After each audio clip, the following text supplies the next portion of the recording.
Alléluia. Je vais donc laisser la place à notre frère. Il va se présenter lui-même parce qu'il saura mieux dire son nom que moi. Donc notre frère sert le Seigneur sur la ville de Ussel et de Tulle. Hein, voilà, donc on est vraiment heureux d'avoir pu le recevoir et que Dieu le bénisse. Merci. Oui, oui. Bonjour à tous. Gloire au Seigneur. Alléluia. Quel privilège de servir le Seigneur. Amen. Quel privilège, hein, ça nous dépasse parce que c'est vrai, ces informations nous touchent notre cœur vraiment. J'aimerais juste ajouter une information une info que j'ai reçue hier avant-hier. Il y a mon bon frère qui m'a envoyé un message en me disant que il y avait 22 missionnaires en Afghanistan qui sont attrapés par les talibans. Donc, ils risquaient, voilà. Voilà, c'est Afghanistan. Afghanistan. C'est juste 22 missionnaires. Hein. Priez. Prier, c'est lourd, c'est vrai. Bon, je ne savais pas comment prier. Donc, quand j'ai reçu la nouvelle, je ne savais pas quoi faire. Donc, j'ai envoyé le message à plusieurs pasteurs, plusieurs frères et sœurs. Donc, même des frères missionnaires qui travaillent en Afrique, je les ai envoyé tout de suite l'information. Donc, voilà, priez hein, pour ces missionnaires, ces frères et sœurs. Voilà. Parce qu'il y a quelques années en arrière, j'avais rencontré une missionnaire allemande qui était dans la ville de Kaboul, qui évangélisait les femmes. Une Allemande, donc j'ai eu le privilège d'aller la recevoir. À l'époque, j'étais au Pakistan. Donc voilà, je viens du Pakistan, comme le frère a dit. Hein. Pakistanais, d'origine pakistanaise. Je me suis converti en 95. Tout de suite après ma conversion, l'appel de Dieu était tellement fort. Donc dès la première année, j'ai commencé à témoigner partout, dans les quartiers, avec les évangélistes, dans une équipe de 4 évangélistes. On partait porte à porte, tous les quartiers catholiques, on frappait la porte, on disait on vient pour vous bénir, pour prier pour vous. Et plus souvent, les familles, elles nous recevaient dans leur maison, prier. Et combien de fois, lors de la prière, on a vu des personnes malades, des démons manifestés, on a vu des choses extraordinaires. Presque toutes les semaines, quand les frères et nous tous on rentrait, parce qu'on faisait un petit bilan de notre visite, on se réunissait une fois dans la semaine dans les locaux de l'église et on priait vers 19h jusqu'à, on ne savait pas à quelle heure, vers 22h, 23h, on restait dans la prière, on discutait, on parlait de tout ce qu'on avait vécu. Mais plus souvent, il y avait des témoignages forts, des démons chassés, des guérisons vraiment par des simples évangélistes, dans le sens que dès ma première année de conversion, j'ai vécu ces choses. C'était tellement magnifique. Alléluia. Je suis né à peu près à 300 km de l'Afghanistan. C'est la frontière avec l'Afghanistan. Pakistan, c'est la plus grande ville de la région Balochistan, Pakistan, Quetta. Je suis né là-bas. Donc, j'ai vécu des choses. Alors, à l'âge de entre 17 et 18, j'ai donné mon cœur à Jésus. Mais tout mon passé était tellement lourd. Si je vous raconte, le temps me manquerait. Parce que j'ai vécu dans un quartier là où il y avait la drogue, l'alcool. J'ai jamais touché la cigarette ni l'alcool, rien du tout. Mais pourtant, la violence un jour est venue me toucher. J'ai subi des choses parce que, voilà, dans un quartier, on n'est pas épargné. Hein. Si on refuse une chose et d'autres choses, il y a beaucoup surtout quand on est ado. Alors, j'ai été kidnappé une fois et 12e fois, j'ai risqué ma vie. J'étais en visite sur ma moto. Et donc, il y a 2 personnes qui viennent avec un pistolet qui m'ont fait arrêter. C'était à peu près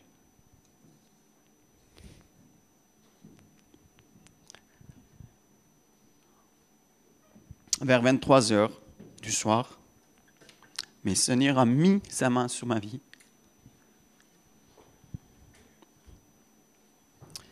Ils m'ont mis dans le coin et donc je priais. Je n'ai pas prié à haute voix, je me suis mis dans le coin. Donc j'ai dit, Seigneur, ça y est, c'est fini aujourd'hui pour moi.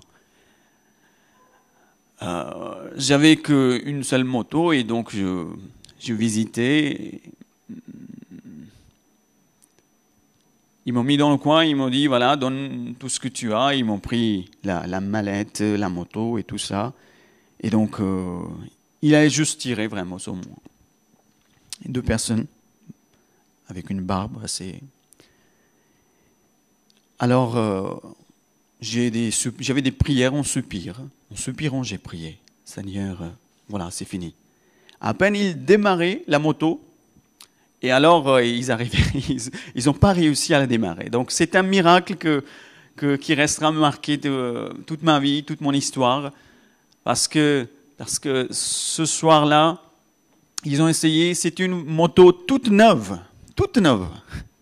Ils ont essayé.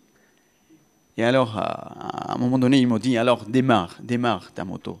Alors, j'ai essayé, ça n'a pas marché non plus. Et alors, à peine les 2, ils sont mis pour démarrer la moto. Donc, j'ai couru pour me sauver la vie, vraiment, de toute ma force. Dans le sens opposé, j'ai couru vraiment vers 23 heures. Croyez-moi, si on avait mesuré vraiment ma vitesse, j'aurais dépassé Usain Bolt. Je l'aurais dépassé en vitesse. Ah, c'est vrai. Quand c'est question de la vie, donc c'est comme ça. Hein. Donc, à peine arrivé à peu près 150 km, pardon, excusez-moi, hein, c'est la vie. 150 mètres un peu plus loin. Et alors, ils ont tiré. Je ne sais pas à quel moment ils ont tiré. Donc, moi, j'ai rien senti sur moi. Et alors, un quart d'heure plus tard, le courage qui me revenait, voilà, j'ai pris quelques personnes de coin, j'ai dit, voilà, il y a des telles personnes qui m'ont agressé, qui voulaient me kidnapper, et donc voilà, donc il y a dans le coin, il y a des gens qui sont venus voir avec moi le lieu, là où j'étais arrêté, et donc j'ai vu ma moto était là, ma mallette à côté, et je prends ma moto, je la démarre, elle démarre. Elle est démarrée. Vraiment, c'est un miracle que j'ai vécu. Je dis, Seigneur, c'est quoi cette histoire? Parce que j'avais prié dans le coin, je dis, Seigneur, ça y est, maintenant c'est fini. Alors, je prends ma moto, ma mallette, et je retourne à la maison. Et le lendemain, je suis allé à la police pour dire toute cette histoire. Mais ils ont dit, mais non. Voilà, ils n'ont pas voulu vraiment m'écouter. Donc après, voilà. Ils ont dit non, vous risquez votre vie, si vous portez la plainte encore, ça va être encore des trucs, voilà. Bon. Ce matin, je lisais un verset qui m'est revenu hors du texte que Seigneur a mis sur mon cœur, que je puisse partager avec vous. C'est ce verset que je l'ai lu ce matin dans la lecture quotidienne, se trouve dans 1 Pierre 4, 13. Vous le connaissez certainement, je pense, ces paroles. 1 Pierre 4, 13. Donc aujourd'hui, il y a une forte persécution, parce que les médias ne parlent pas du tout sur ce que les chrétiens vivent là-bas. C'est vrai, à côté, il y a un grand réveil chez les pentecôtistes, chez les évangéliques. Il y a presque tous les jours, il y a des baptêmes de Saint-Esprit. Hein.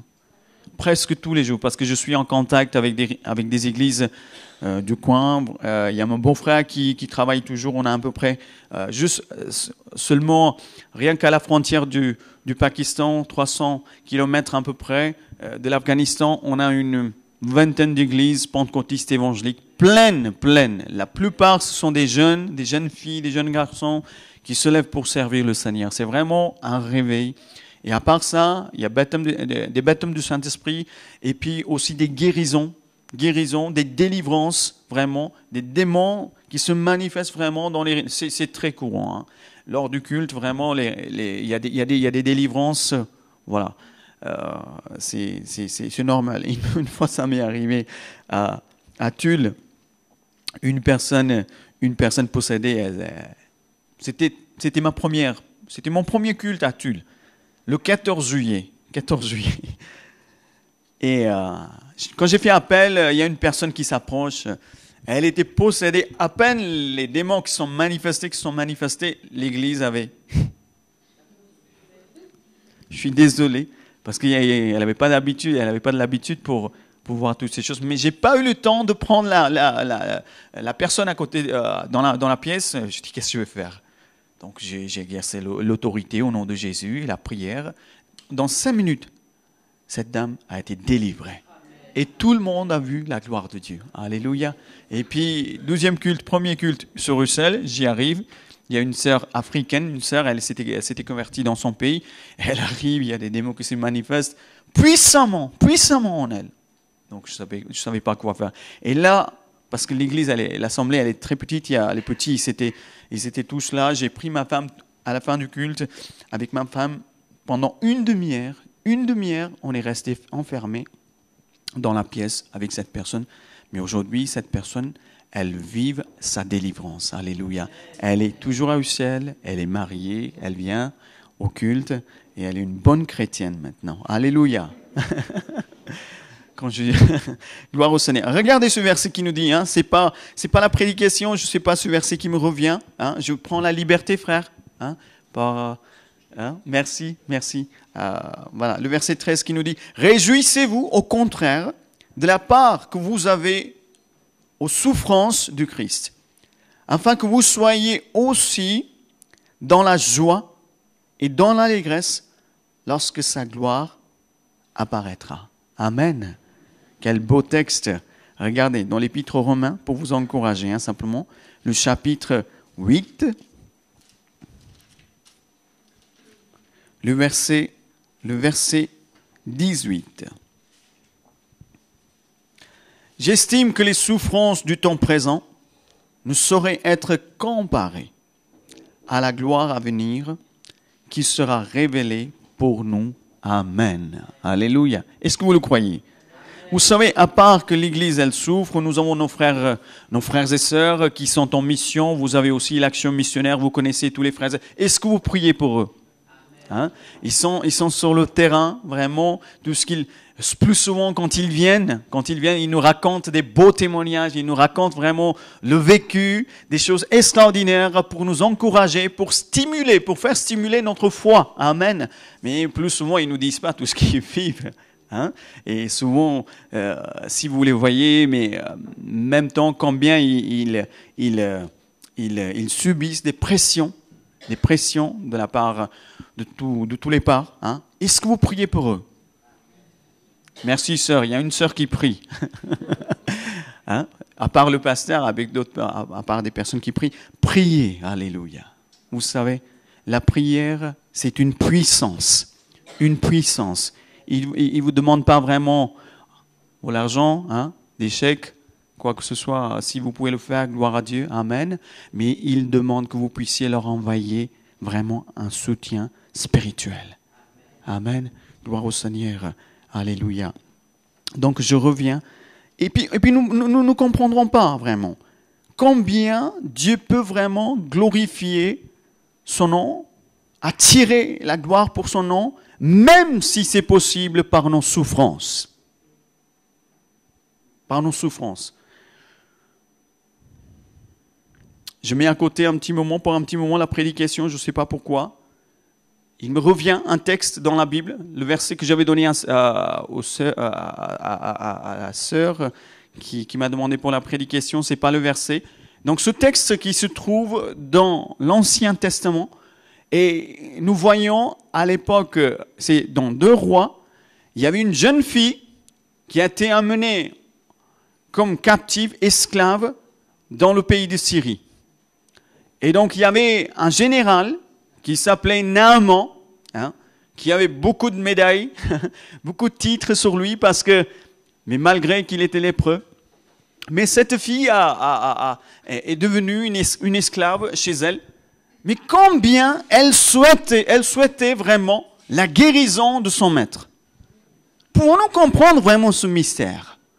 Et cette fille, elle a vécu la violence, mais pas une violence quelconque, mais la guerre.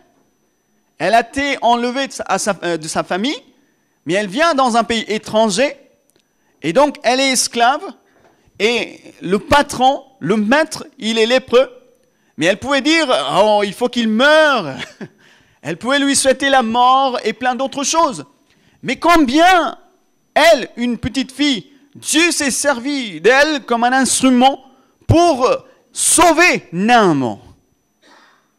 La guerre, la souffrance, étranger, exilé, elle vient chez son ennemi. Elle va servir sa maîtresse vraiment de tout son cœur même.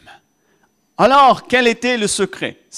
La clé dans sa vie, pour qu'elle puisse vraiment manifester la compassion, manifester amour, manifester ses affections pour cette famille.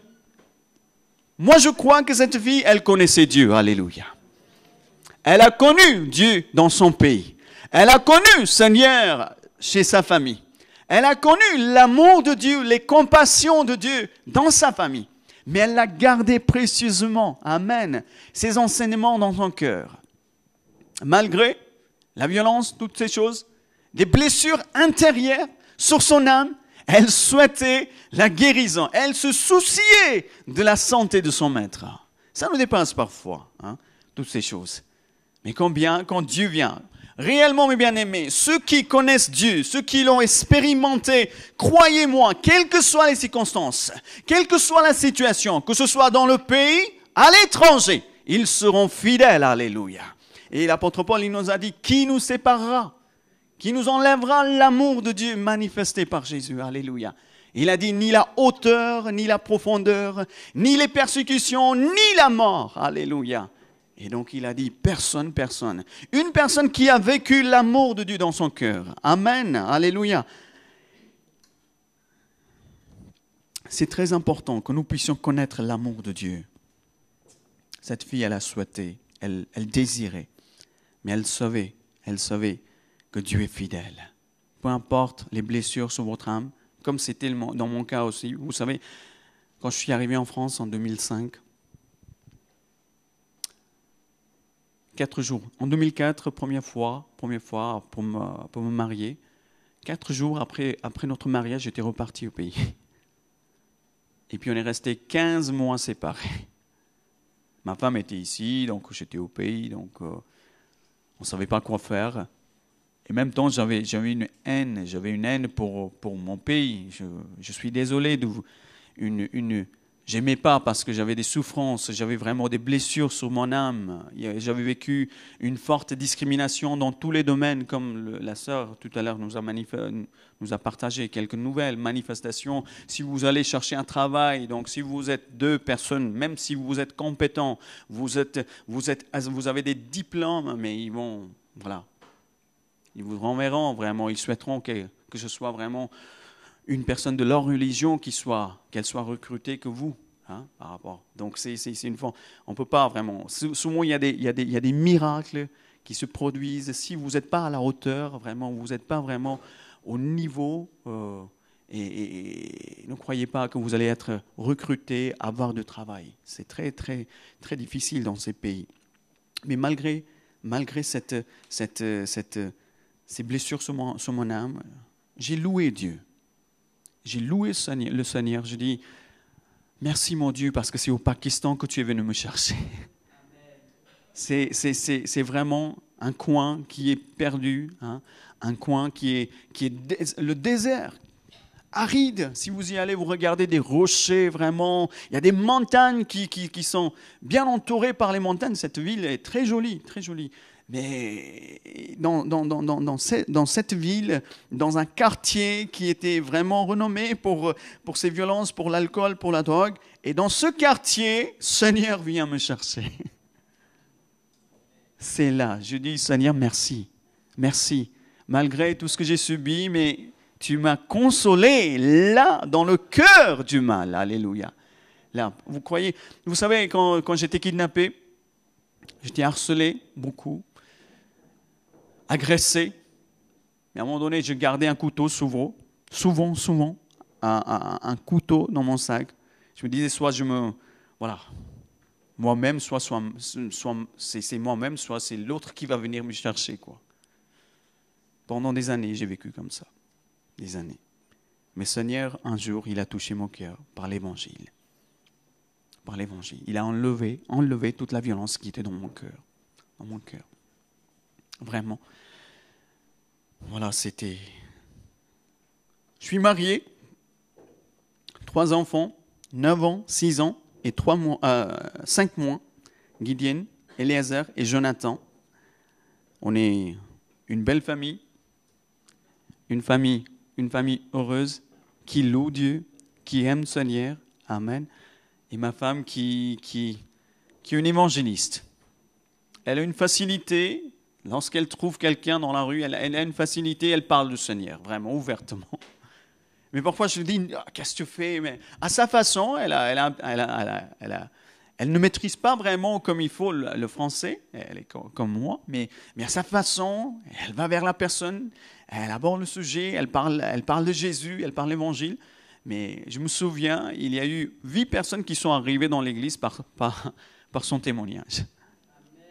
8 personnes d'origine africaine. Elles étaient là, elles ont dit, votre femme, elle nous a dit. Elle est une vraie évangéliste, elle aime le Seigneur, elle aime prêcher, elle aime témoigner. Amen. Prêcher parmi les femmes, elle faisait la réunion des femmes aussi, elle vivait des choses extraordinaires, elles ont vécu. Donc aujourd'hui, elle voulait être avec moi, hein, mes enfants aussi, mais parce que Noël s'approche et ils sont en pleine préparatif pour les clubs, pour le spectacle et pour toutes ces choses. Et du coup, c'est ma 3e année sur Tulle et Ussel. Et on vit des choses il y a quelques années, non, il y a quelques semaines. Fin septembre, on a baptisé une Marocaine sur Tulle. Alléluia. Son mari, il était français, il s'était converti pour l'épouser. Ils sont mariés au Maroc et donc ils sont venus quand il y a eu l'attentat en janvier à Charlie Hebdo. Donc ce monsieur, il croyait que j'étais musulman parce que j'allais déposer mes enfants à l'école. Et donc il me dit, est-ce que tu sais, voilà, il me parle de ce sujet. Je dis oui, je le sais, mais je ne me suis pas présenté. Alors, 2e semaine, il recommence l'histoire. Alors, j'ouvre la porte de ma voiture, je dis, viens, assis-toi. Et là, à peine il s'est mis dans la voiture, j'ai bombardé l'évangile. Et là, il me regarde vraiment. Il me regarde. Alors, il ne comprenait pas. Je dis, moi, je suis chrétien. Je dis, il faut que tu donnes. Si tu ne viens pas, tu ne passes pas par Jésus, tu n'as pas de vie, tu n'as pas de paradis. Ne pense pas. Et la semaine d'après, il m'amène chez lui. Il me présente à sa femme. Et elle venait d'accoucher. Elles ont eu, il y a 1 an, elle a eu une fille. Et donc, elle me la présente. Tout à la fin, elle m'a dit, puisque vous êtes pasteur, donc voilà, maintenant priez pour notre fille. J'ai prié. Et donc, petit à petit, il y a une amitié qui s'est créée. Donc, on est parti, il nous a invités plusieurs fois. Et donc, à chaque fois, j'ai saisi l'occasion pour la témoigner. Et donc, il y a quelques semaines, elle se fait baptiser, un témoignage extraordinaire. L'église était pleine, plus de centaines de personnes, hein. L'église était pleine. Il y avait la famille le gars, ils se sont mariés et ils se sont fait baptiser ensemble. Elle et son mari, même jour, le 20 septembre. Amen, alléluia. Et donc, il y a des bonnes choses qui arrivent maintenant. J'essaye de chercher leur ami, cousin, cousine. Hein. Il y a une de ses amies la plus proche. Hein, la plus proche, elle vient, je l'ai invitée. Vous savez, nous, on est des pêcheurs d'hommes. Elle vient, je l'ai invitée à la maison. Donc, et elle me parle des djinns. Djinns, vous savez, djinns, c'est des démons. Voilà. Ils disent, chez moi, il y a des djinns positifs, gentils, et des djinns négatifs, méchants. Alors, là, vous savez, j'ai saisi l'occasion. J'ai dit, dans la Bible, c'est pas comme ça. Des djinns gentils n'existent pas. Vous dites quoi? Mais à peine j'ai prononcé, et même sa cousine qui prononçait, à peine j'ai prononcé le nom de Jésus, elle ne supportait pas.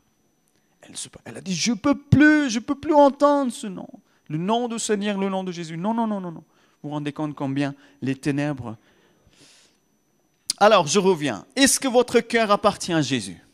Entièrement. Il y a quelque temps en arrière, lorsque vous lisez la Bible me disait, l'apôtre Paul, tous les apôtres, ils nous ont dit que Jésus revient bientôt. Amen. Mais on nous a enseigné, quand je me suis converti, on disait Jésus, il est à la porte. Alléluia. Mais maintenant, sa main est vraiment, oui, vous avez compris. On ne sait pas en quel moment il va l'ouvrir. Nous le savons, regardez ce qui se passe en Syrie maintenant. Hein? Vous le savez. Et maintenant, il y a les Américains qui sont là. L'armée. Les Russes sont là. Nous y sommes, les Français. Je suis français aussi, hein? Alléluia. Les Français y sont.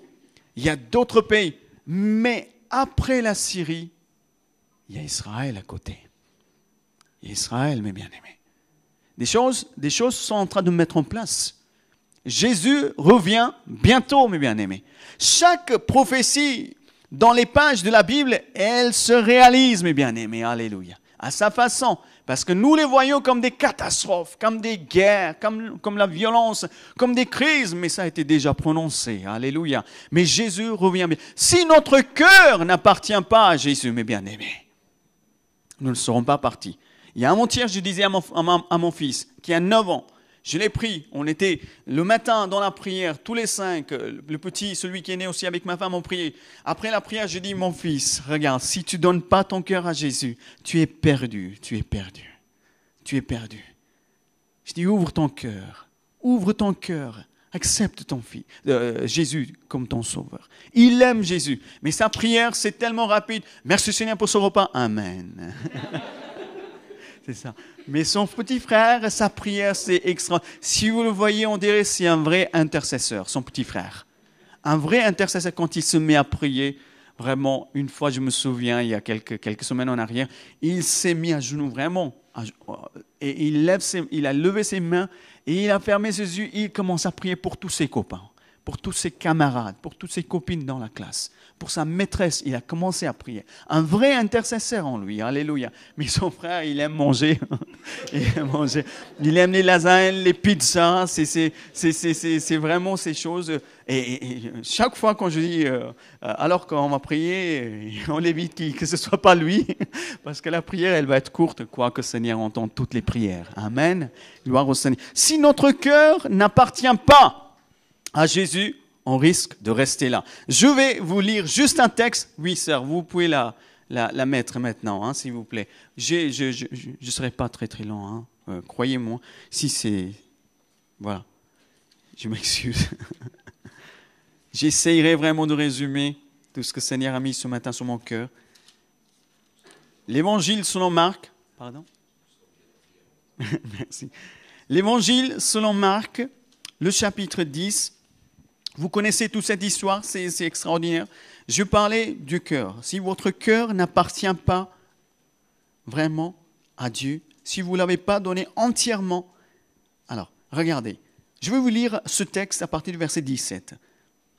Comme Jésus se mettait en chemin, un homme accourut et se jetant à genoux devant lui, « Mon maître, lui demanda-t-il, que dois-je faire pour hériter la vie éternelle ?» Jésus lui dit, « Pourquoi m'appelles-tu bon? Il n'y a de bon que Dieu seul. Tu connais les commandements. Tu ne commettras point d'adultère, tu ne tueras point, tu ne déroberas point et tu ne diras point de faux témoignages. Tu ne feras tort à personne. Honore ton père et ta mère. » Il lui répondit, « Maître, j'ai observé toutes ces choses dès ma jeunesse. » Jésus, l'ayant regardé, l'aima et lui dit, « Il te manque une chose. Va, vends tout ce que tu as, donne-le aux pauvres, et tu auras un trésor dans le ciel. Puis viens et suis-moi. » Mais affligé de cette parole, cet homme s'en alla tout triste, car il avait de grands biens. Alléluia. Quelle tragédie, quel drame, mais aussi quelle parole, quelle offre de la part de Jésus pour cette personne. Hein, pour cette personne. Et cette personne, vous savez, cette personne, ce monsieur, ce jeune homme était moralement, il était quelqu'un de bien. Honnête, très sincère. Mais quand il vient voir Jésus, Et il vient vraiment avec du zèle, avec de la volonté, il vient. Hein. Premièrement, lorsque je vais reprendre cette phrase qui nous dit, le verset 21, qui nous, Jésus, l'ayant regardé, les mains, et lui dit, il te manque une chose. Une chose. Prenez vraiment cette parole pour quelqu'un à qui lui manque peut-être, à qui peut-être il lui manque une seule chose. On peut prendre cette phrase pour cette personne comme une félicitation. Hein? Il te manque une chose. Oh, il me manque une chose. Et ça y est, après je vais entrer dans la vie. Ça y est, je vais entrer dans le paradis, dans le ciel. Il me manque une chose. Mais alors, s'il lui manque une chose, de l'autre côté, il lui manque tout. C'est la même chose, n'est-ce pas? Il lui manque une chose. S'il n'enlève pas une telle chose qui lui manque, et donc certainement il va pas hériter la vie éternelle. Mais il a tout observé. Ce n'est pas l'hypocrisie chez lui, mes bien-aimés. Parce que la Bible nous dit, Dieu, Jésus, il écrit dans l'évangile selon Jean, le chapitre 2, versets 24 à 25, « Mais Jésus ne se fiait point à eux, parce qu'il les connaissait tous, car il savait lui-même ce qui était dans l'homme. » Il connaît nos cœurs, il connaît nos pensées, mes bien-aimés. Il connaît nos projets. Il nous connaît, nous sommes transparents, mes bien-aimés, devant Jésus. Et combien de fois Jésus il a reproché aux pharisiens? Il a dit, vous êtes des sépulcres blanchis de l'extérieur. Et combien de fois il a reproché, vous êtes du diable. Vous voyez, ces paroles, c'était fortes. Parce que Jésus, il pouvait connaître leurs pensées, leurs intentions, mes bien-aimés. Plus souvent, ils sont venus pour piéger Jésus. Mais Jésus, en lui, avait l'Esprit de Dieu, alléluia. Lui-même, le Dieu vivant, gloire à Dieu, alléluia. Et donc, lui, il voyait tout transparent en eux. Et donc, il a reproché à toutes ces personnes, mes bien-aimés. Et alors, aujourd'hui, ce matin, peut-être il y a quelqu'un à qui, peut-être à toi, il manque une seule chose. Une seule chose. Dans son cas, c'est bien. C'est bien. Hein? Son argent. Croyez-moi, Dieu n'a pas besoin de nos sous. Comprenez bien que Dieu ne désire pas que nous lui donnions tout notre argent. Mais il y a des principes dans la Bible qui nous enseignent que nous pouvons lui donner tout notre cœur. Dès le départ, il nous était dit dans la parole de Dieu, tu aimeras ton Dieu de tout ton cœur, de toute ta pensée, de toute ta force, hein, de toute ton âme, il nous est dit. Mais bien aimé, Dieu mérite, Jésus mérite la première place dans ta vie. S'il n'est pas le premier, il n'acceptera pas être 12e. Non, non, non, non. Ni 3e, ni le dernier. La Bible nous dit, il est le premier et le dernier. Alléluia. La Bible nous dit, il est l'alpha et l'oméga. Et si tu lui donnes 12e place, n'est-ce pas, tu es en train de trahir vraiment sa gloire? Trahir celui qui est mort pour toi? Trahir Jésus dans toute sa majesté pour lui donner, en lui donnant vraiment la 12e place? Il y a des principes. Je me souviens vraiment une fois, vous connaissez toute cette histoire, lorsque Élie a été envoyé chez une veuve. Hein? Et donc, c'était les temps de la famine. Élie, le prophète, il vient et il a dit d'ailleurs, c'est l'Éternel Dieu qui l'a envoyé. Il a dit, va, j'ai commandé une veuve qui va te nourrir. Et Élie, il vient, il croyait que ça y est, c'est une femme riche. Hein. Ça y est, elle va me donner quelque chose. Mais à peine, il arrive une veuve pauvre, elle est en train de ramasser du bois. Et alors, il a dit, s'il te plaît, donne-moi à boire. Lorsqu'elle est partie chercher à boire, de l'eau pour elle, il rappelle, s'il te plaît, amène-moi aussi un petit gâteau. Elle n'avait rien. Elle a dit, l'Éternel, ton Dieu est vivant. Moi, j'ai rien chez moi. J'ai une poignée de farine, une petite ruche dans laquelle il y a une petite huile. Et nous allons faire le repas d'aujourd'hui et demain nous allons mourir. Qu'est-ce que nous allons faire maintenant? Mais tu me demandes, Élie a dit, fais comme tu l'as souhaité et comme tu veux le faire. Mais d'abord, apporte-moi un petit gâteau. Apporte-moi. Et un plus souvent, mais d'abord. Mais quelqu'un pourrait dire, Élie, il est égoïste, il ne pense pas à cet enfant. Le prophète, il est envoyé. Mais il y a des principes, mes bien-aimés. La Bible dit, elle l'a fait. Premièrement, elle a offert le gâteau petit pain à Élie. Elle, son fils et Élie, ils ont mangé pendant toute la famine, mes bien-aimés. Il a dit, il ne te manquera pas de farine dans ta peau, dans ton pot. Et il ne manquera non plus de l'huile dans la cruche. Si tu fais d'abord pour moi, d'abord l'Éternel, mes bien-aimés, la première place, dans toute la création, dans l'univers, il a le premier place. Au commencement, alléluia, nous dit la parole, était Dieu, était Jésus. Hein? Il a dit, je suis l'alpha et l'oméga. Il va revenir. Hein? Mais d'ailleurs, même dans le livre des musulmans, il est écrit, il est le premier et le dernier. Est-ce que vous le saviez? Il est le premier et le dernier. Mais il va revenir, alléluia. Mais comment pouvons-nous le trahir en lui donnant la 12e place? Faites attention, s'il te manque une chose, il te manque tout. Hein? Et donc, il est chef, il est le chef je sais pas, de chef peut-être dans la synagogue, et il est quelqu'un de religieux, il connaît la loi, il observe les commandements, il connaît. Mais combien, en lisant les Écritures, les commandements, il n'arrive pas à connaître son manque. Si le Saint-Esprit ce matin vous montre votre manque, mais je crois il le fait presque pendant tous les cultes, il nous montre notre manque. Et Dieu vraiment met le doigt plus souvent sur nos manques, mes bien-aimés. Il te manque telle chose, il te manque telle chose. Oui, dans le cas de ce jeune homme, c'était de l'argent, c'était ses biens. Mais peut-être dans ton cas, peut-être c'est la même chose pour certains, pour d'autres, c'est quelque chose. Quelque chose. Si quelqu'un n'aime pas Jésus comme il faut, comme nous dit la Bible, certainement cette personne, elle aime d'autres choses. Certainement, peut-être une activité quelconque. Hein? Peut-être le foot. Peut-être vraiment... Parfois, il y a des statues qui sont là, mes bien-aimés. Des statues que des gens les adorent, qui se prosternent devant eux, mes bien-aimés. Alors, c'est l'heure de la réunion. Oh non, de l'autre côté, il y a le match. C'est les All Blacks qui vont jouer. Qui vont jouer. C'est la finale. Hein? Plus souvent, c'est des idoles, mes bien-aimés. Comprenez bien. Dieu n'est pas contre notre bonheur. Il veut nous enlever tout ce qui peut être vraiment des liens dans notre vie qui peuvent nous attirer vers le bas.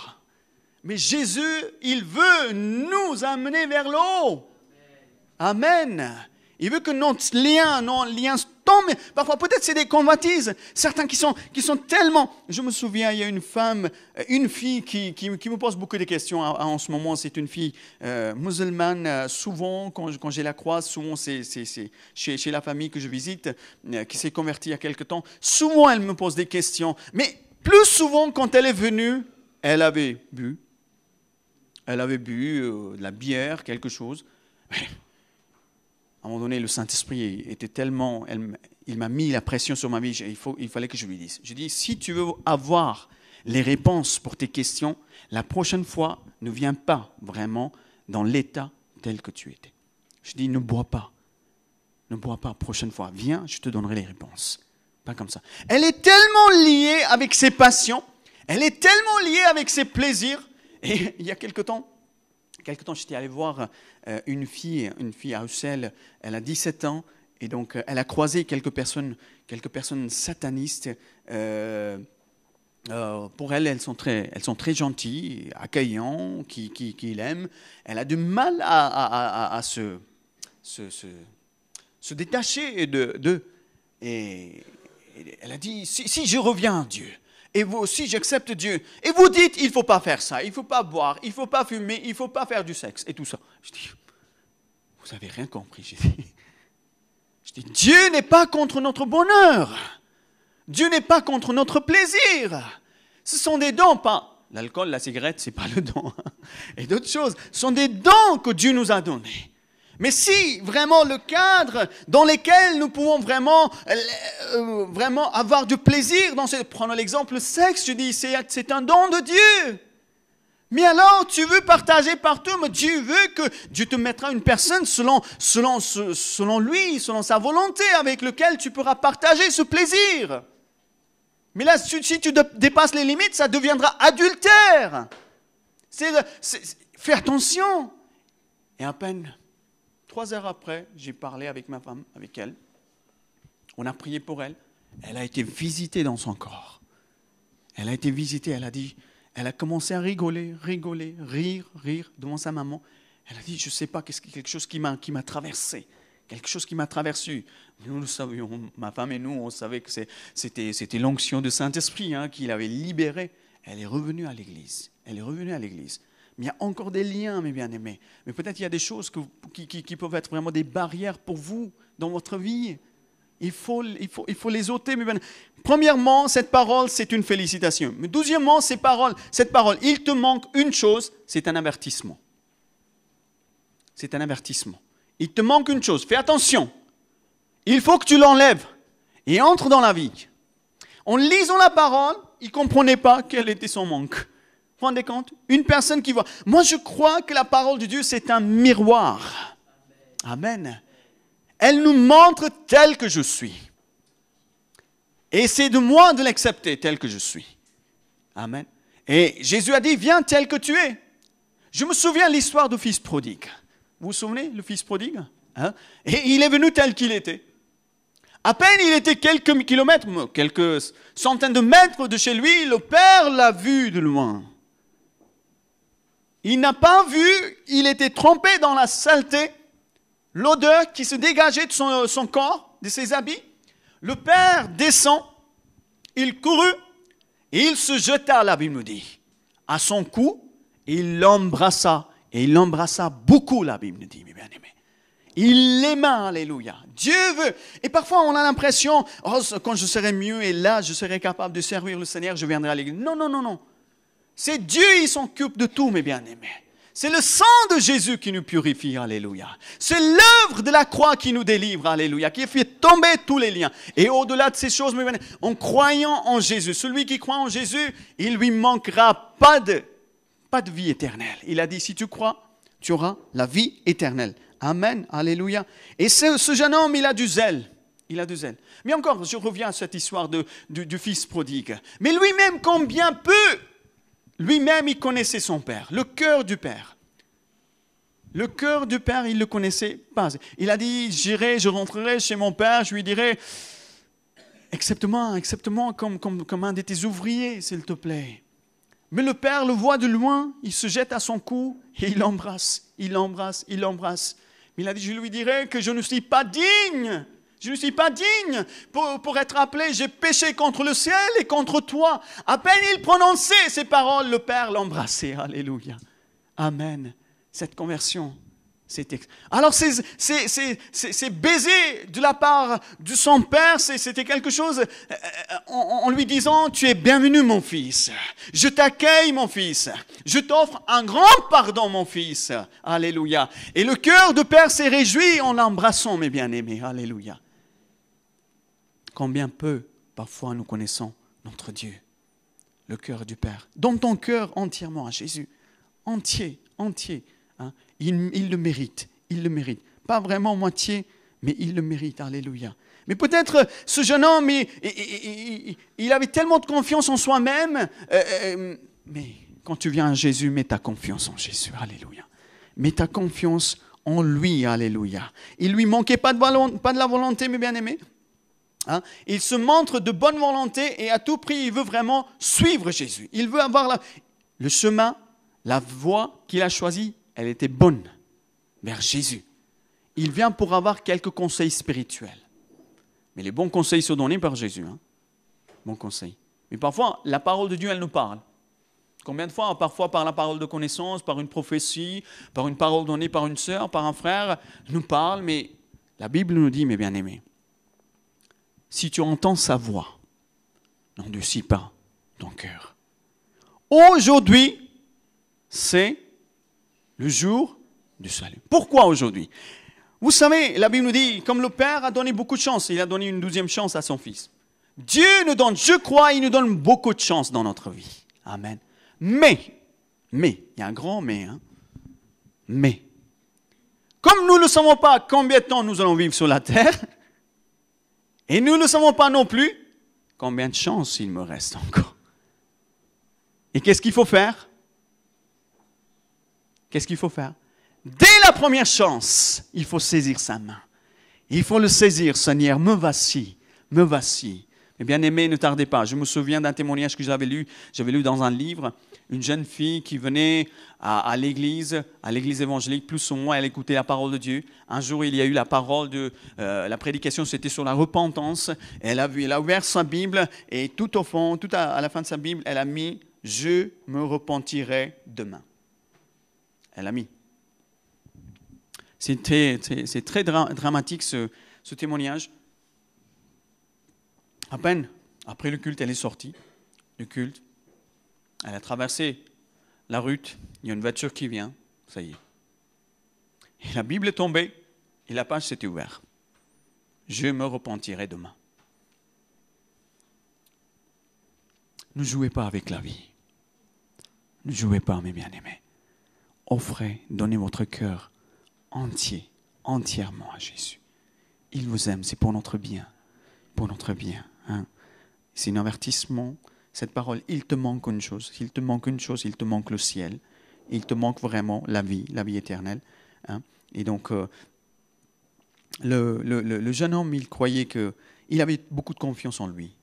Et aussi, aujourd'hui aussi, beaucoup de gens se montrent de bonne volonté, qui sont bien investis. Mais combien de fois, mes bien-aimés, Dieu n'a pas vraiment. Nous l'appelons le Seigneur. Nous l'appelons le roi. Est-ce que c'est lui qui dirige? C'est lui qui règne dans ma vie? Peut-être, tous les dimanches, c'est lui. Et le reste de la semaine, c'est moi, je suis le roi. Moi, je veux faire moi. C'est vrai, l'être humain, l'homme, il est comme ça. Hein. Il est comme ça. La parole de Dieu nous est donnée pour qu'elle puisse nous conduire, mes bien-aimés. Lorsque vous allez au travail, elle peut vous conduire. S'il y a une affaire qui se présente devant vous, vraiment, dans laquelle il y a un petit, quelque chose, et la parole de Dieu peut te corriger, peut t'apprendre, peut te conseiller vraiment comment il faut gérer l'affaire. Amen.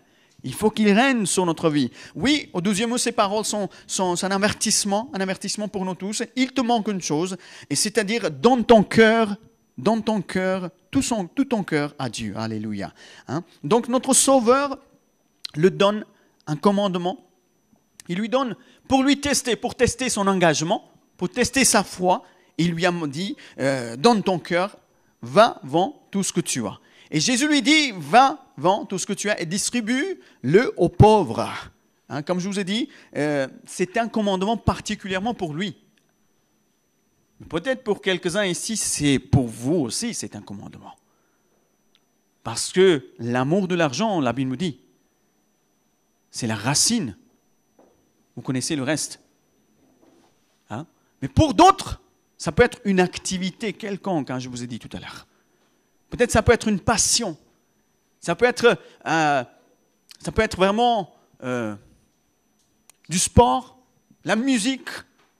Ça peut être d'autres choses. Faisons attention à notre cœur, qu'il soit entièrement donné à Dieu. Alléluia. Il doit se séparer de ses biens. S'il veut prendre la décision pour Dieu, et si son cœur était pour lui, pour Dieu entièrement, il aurait obéi, mes bien-aimés. Il aurait suivi Jésus. Amen. Il aurait suivi. Hein? J'ai bien dit, conjugaison, ça y est. Merci. Ce manque de soumission, ce manque d'obéissance, entièrement, c'est la preuve, c'est une preuve qu'il n'était pas prêt. Il n'était pas prêt à suivre Jésus. Malgré qu'il appelle Jésus le bon maître. Vous savez, dans la Bible, il y a plusieurs titres qui sont donnés à Jésus. Certains ont dit Rabbi, hein? Il est, alléluia, le maître des maîtres, le docteur des docteurs, le roi des rois. Il lui donne un titre, il a dit le bon maître. Bon maître, son langage est correct et il fait attention, il sait comment parler, il est un homme très correct, hein? Alléluia. Mais cet homme a refusé. Hein? Une personne, je vous ai dit, en donnant tout son cœur à Jésus ne sera jamais privé de la vie éternelle. Amen. Les portes du ciel, la Bible nous dit, seront ouvertes pour lui. Le Père l'exaucera. La Bible dit, Jésus a dit, celui qui priera en mon nom. Si vous prierez en mon nom, le Père vous exaucera. Amen. Et le bras de Dieu viendra pour l'aider, pour le secourir. Alléluia. Et la Bible nous dit, et les promesses de Dieu. Les promesses de Dieu. Vous savez, dans la Bible, il y a combien de... Rien qu'un jour, j'ai regardé cette phrase. Lorsque Josué, il a succédé Moïse, il prend sa place et l'Éternel Dieu il a dit, ne crains pas, aie courage, n'aie pas peur. J'ai regardé un petit peu cette phrase, n'aie pas peur, aie courage. Ce genre de phrases, dans la Bible, on a regardé, vous savez combien j'en ai trouvé?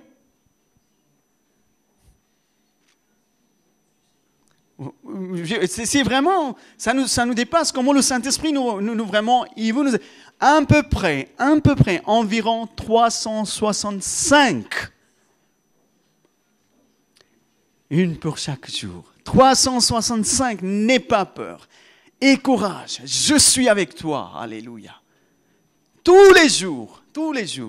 C'est extraordinaire ces paroles. Combien Dieu nous aime, combien il nous chérit. Dans l'orage, il nous aidera. Il sera notre abri, alléluia. La Bible nous dit, l'apôtre Paul a dit, toutes ces promesses sont oui et amen. Il sera notre refuge dans le feu, dans la tempête. Et comme ces trois amis de Daniel, quand le roi même, il a vu, il y avait Jésus qui était présent. Jésus qui était présent dans la fournaise. Il a dit, waouh, le visage du quatrième, c'est comme le Fils de Dieu, alléluia. Le Fils de Dieu est là, et même il a fermé la gueule des lions pour Daniel. Et si tu donnes ton cœur, il le fera pour toi aussi. Amen. Dans la famine, il te pourvoira comme il l'a fait pour cette veuve. Amen. Apporte ton cœur d'abord à Jésus. Vous savez, il y a des dangers après. Si nous ne le faisons pas, il y a des conséquences. Plus souvent, quand la tempête vient, les épreuves viennent, ces gens qui n'ont pas donné leur cœur entièrement à Dieu, et ces gens, ils restent pas. Plus souvent, beaucoup de fois, j'ai fait quelques enterrements, quelques obsèques, ici et même au Pakistan. Comme j'avais commencé très tôt mon ministère, l'appel était venu très vite. Comme la Bible nous dit, l'appel existait déjà avant que je sois. Mais il était là. J'ai servi Dieu, mais j'ai vu même pendant les obsèques, pendant les cérémonies, combien des familles chrétiennes, des gens chrétiens, ils ont sont révoltés contre Dieu. Ils ont même insulté Dieu quand l'épreuve est venue frapper leur vie, leur foyer. Parce qu'ils n'avaient pas de bonne base dans la foi. Ils n'étaient pas bien enracinés. Ils avaient vu qu'une seule image de l'évangile, la prospérité, ce qui est fausse. Mais Dieu nous bénit, oui. Mais parce que, deuxième image, Jésus a dit, portez votre croix. Chargez. La croix, il y a la souffrance.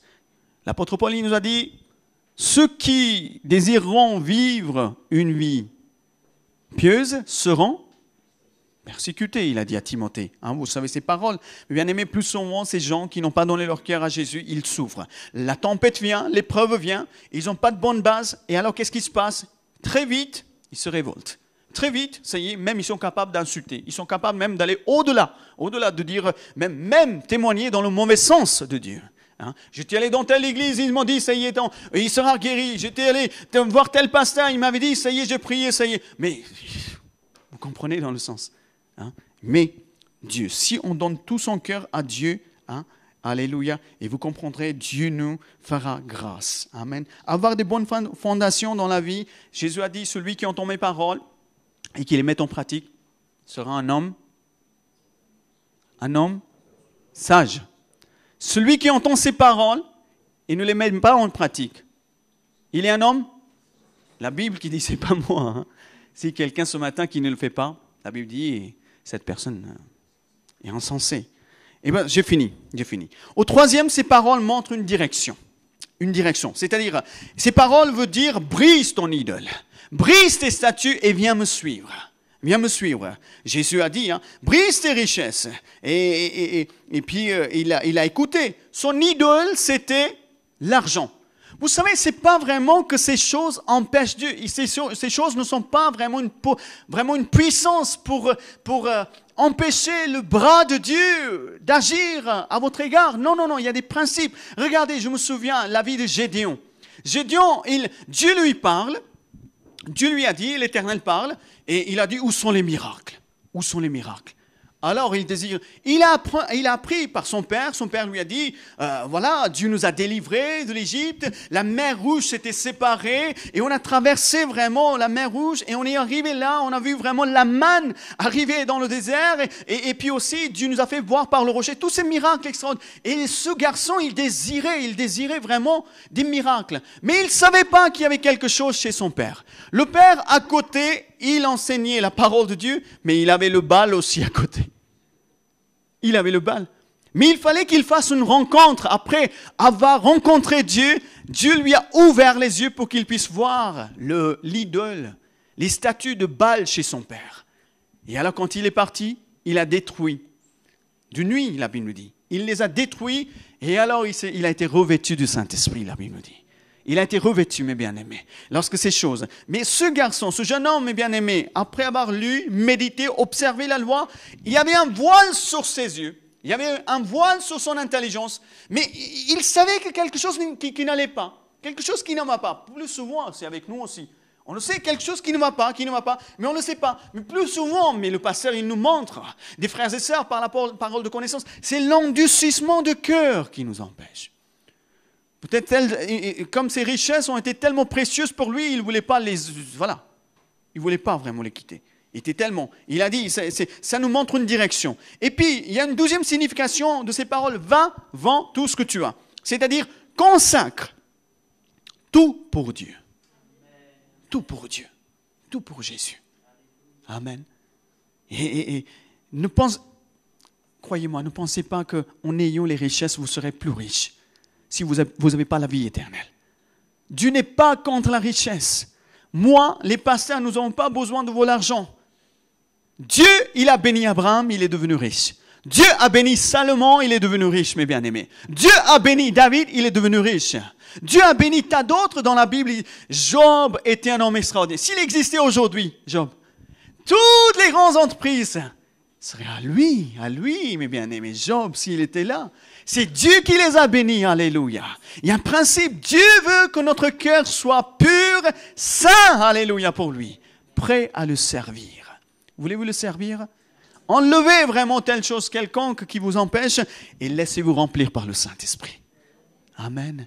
Et le Saint-Esprit, vous verrez combien la parole de Dieu, il vous bénira. Et encore, troisième signification, on va prier après, je laisserai la parole à votre pasteur, notre frère Michel, et briser toutes les barrières, briser toutes les barrières qui peuvent nous empêcher de suivre Jésus. Il y a des barrières.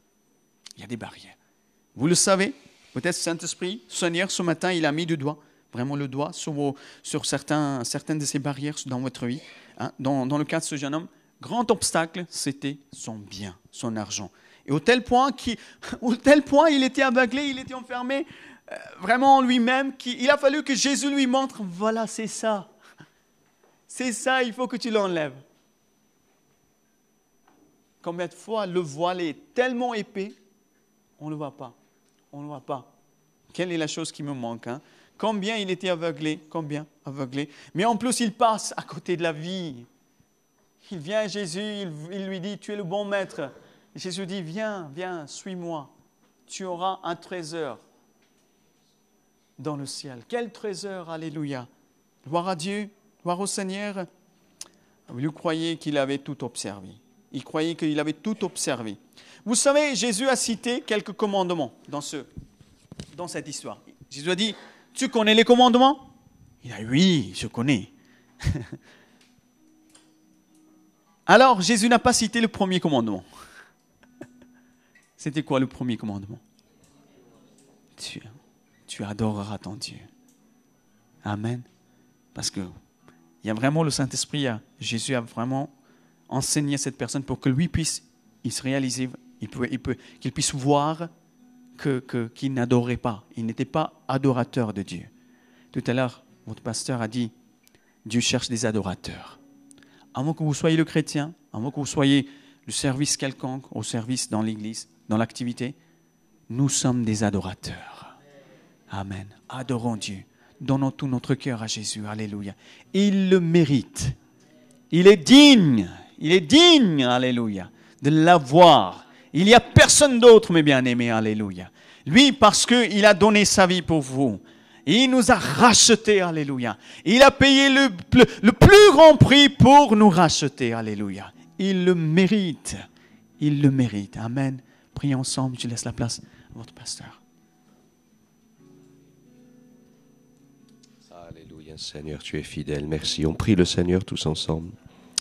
Jésus, merci pour ta grâce. Je pense que c'est tellement pratique pour nous de réaliser que tout appartient au Seigneur. Des fois, on ne veut pas inviter quelqu'un chez soi parce que sa maison est propre, on est esclave de son ménage. Mais le Seigneur veut que tu puisses faire venir quelqu'un dans ta maison et que tu partages le pain et le repas avec lui. Ou faire monter dans ta voiture parce que c'est une belle voiture toute neuve, tu as peur qu'on te la raye. Mais ni ta maison ni ta voiture ne sont à toi. Hein? Non? Elles sont au Seigneur. S'il nous donne rien, on n'a rien. Puis si on a tout et que notre vie s'en va, on va tout laisser. Que Dieu nous permette d'avoir cet état d'esprit comme notre frère a partagé. Oui, tout est au Seigneur. Et ma vie entière et mes biens et tout lui appartient. Je donne tout au Seigneur pour le servir. Amen. On prie le Seigneur ensemble. Et ce matin, dans votre cœur, vous pouvez peut-être dire, eh bien, j'ai besoin, peut-être, j'avais quelque chose là qui prend la place du Seigneur, où Dieu est deuxième. Tu puisses lever ta main, on a les yeux fermés, puis dire, Seigneur, je veux que tu sois plus deuxième, mais que tu sois premier. Seigneur Jésus. On est là dans la prière, c'est important. C'est aujourd'hui le jour du Seigneur. Le Seigneur vous voit. Une fois que vous avez levé la main, vous pouvez la rebaisser. Hein. Le Seigneur vous a vu, c'est pas moi qui vois, c'est le Seigneur qui voit. Et que ce soit vraiment le geste que vous avez fait de pouvoir dire, Seigneur, à partir de maintenant, je vais bien faire attention. Que tu sois plus deuxième, mais que tu sois premier. Amen. Je te prie, Seigneur, pour mes frères et sœurs qui ont levé la main ce matin, Seigneur. Et c'est vrai qu'il y a des choses dans nos cœurs, et moi je lève la main aussi, Seigneur, parce qu'il y a des choses elles sont là, et puis finalement, avec ces choses qui sont là, tu te retrouves deuxième, ou voire plus que ça. Seigneur, que tu sois le premier. Rien ne nous appartient ici, même pas notre souffle dans notre poitrine, c'est toi qui nous l'as donné. Et si nous respirons chaque matin, chaque heure, c'est parce que tu es bon pour nous. Merci. Merci de rendre ainsi, de nous aider à te servir, de prendre du temps pour toi, de nous occuper de ton œuvre, de nous occuper de ton plan, de nous occuper de ta volonté, Seigneur. Oui, fais de nous ces adorateurs. Nous avons tout reçu de toi, Seigneur. Nous bénissons ton nom. Bénis nos familles, Seigneur. Tu as dit, tu seras béni, toi et ta famille. Nous voulons que nos familles soient bénies en toi, Seigneur. Alléluia. Bénis nos enfants là-haut, Seigneur. Touche-les, bénis-les, visite-les, Seigneur. Ta grâce soit sur nos vies. Amen, amen. On te remercie pour ces bons moments dans ta présence, Seigneur. Que ta parole reste gravée dans nos cœurs, Seigneur Jésus. Merci pour ton Esprit Saint, que nous puissions garder ta parole serrée sur notre cœur. Tes promesses, tes enseignements, Seigneur, que nous puissions les vivre, parce que ta parole, c'est notre vie. Oui, que ton nom soit béni, ô notre Dieu. Amen. Amen, amen. Alléluia. Alléluia.